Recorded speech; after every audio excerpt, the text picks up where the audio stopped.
Today's message is about how to stay calm in the middle of the storm. You need to decide whether to walk by the word or be carried by the winds. When they saw him walking on the sea, they were terrified and said, "It's a ghost." And they cried out in fear. But Jesus immediately said to them, "Take courage. It is I. Don't be afraid." Matthew 14:26.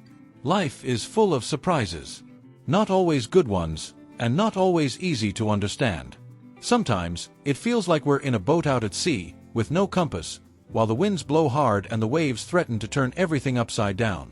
And it's precisely in those moments that we have to make a choice. Stand firm on the word or be swept away by the winds of our circumstances.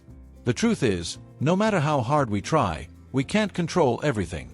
We can't predict tomorrow, much less stop storms from coming, they just do. And with them, fear, doubt, and the feeling that we're not going to make it often follow. In the Bible, we see the disciples in a boat, facing a violent storm.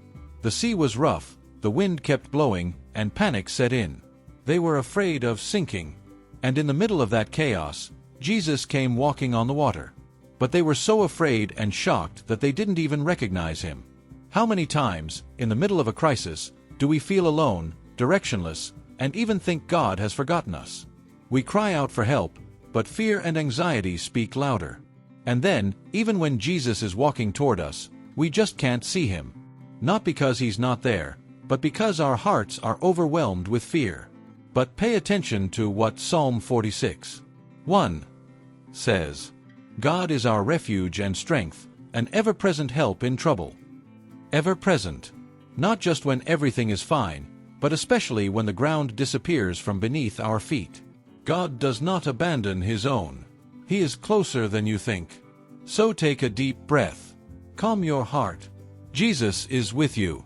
Even if the storm hasn't passed yet, he's already in your boat. Don't let fear speak louder than God's voice. Walk by faith. Trust his promises.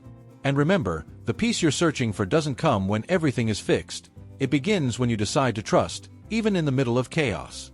And if you enjoy devotional readings, check the video description.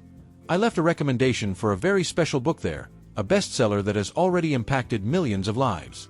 If you liked the message, subscribe to the channel. May God bless your day and prosper your plans.